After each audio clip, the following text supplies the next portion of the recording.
Bismillahirrahmanirrahim. Assalamualaikum warahmatullahi wabarakatuh. Perkenalkan, nama saya Im Aisyah dari SMA Negeri 1 Pangalengan. Video pembelajaran kali ini saya akan membahas tentang sistem informasi geografi.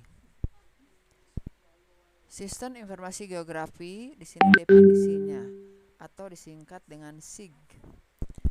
Sistem informasi geografi adalah suatu sistem yang bertugas mengumpulkan, mengelola, dan menyajikan informasi atau kenampakan gejala dan potensi muka bumi yang diperoleh dari masukan atau input data tersebut dan data penginderaan jauh. Kemudian komponennya. SIG memiliki 4 komponen. Yang pertama adalah hardware atau disebut perangkat keras di dalam komputer seperti keyboard, misalnya monitor,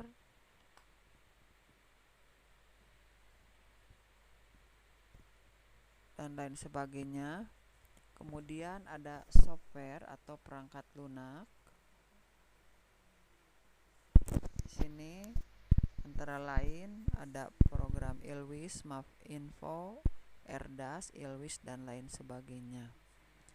Kemudian yang ketiga ada sumber daya manusia atau dikatakan sebagai people, ya, penduduk. Bahwa sumber daya manusia yang berkualitas ini sangat mempengaruhi terhadap keberhasilan penggunaan sistem informasi geografi. Yang kelima adalah database. Database itu merupakan data yang diambil dan disimpan di dalam komputer, baik itu data dari lapangan maupun data dari penginderaan jauh. Kemudian berikutnya tahapan kerja. Tahapan kerja SIG yang pertama adalah input data atau disebut masukan. Sebelum diolah data terlebih dahulu akan dimasukkan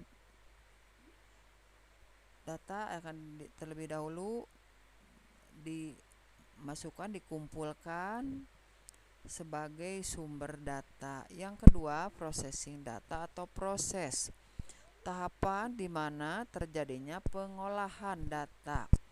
Semua data, baik itu data lapangan maupun peta ataupun hasil penginderaan jauh, diolah, dimanipulasi. Kemudian yang terakhir menghasilkan tentang output data atau hasil berupa peta, diagram, ataupun data-data yang lainnya. Kemudian sumber data SIG. Sumber data SIG yang pertama data peta, baik berupa peta kertas maupun peta digital. Bila dalam bentuk kertas, data dipindai menggunakan scanner, kemudian menjadi peta digital. Yang kedua, data statistik dapat berasal dari BPS atau Badan Pusat Statistik dan instansi lainnya seperti data peta, kemudian data-data dari statistik, misalnya diagram dan lain sebagainya. Yang ketiga yaitu data dari penginderaan jauh yang berasal dari foto udara atau citra satelit. Yang keempat, data lapangan atau disebut data teristis, yaitu data yang diperoleh langsung dari lapangan atau tempat yang diteliti. Di sini berikutnya adalah jenis data.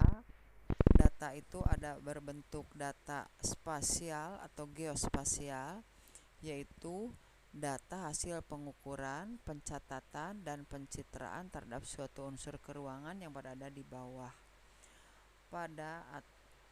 peta atau di atas permukaan bumi dengan posisi keberadaannya mengacu pada sistem koordinat bumi.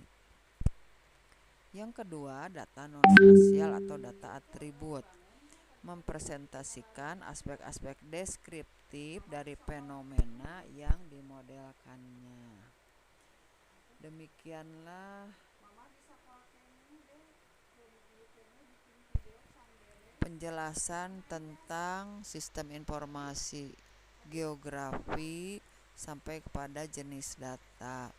Pertemuan kali ini dicukupkan dulu sekian. Wabillahi taufiq wal hidayah. Wassalamualaikum warahmatullahi wabarakatuh.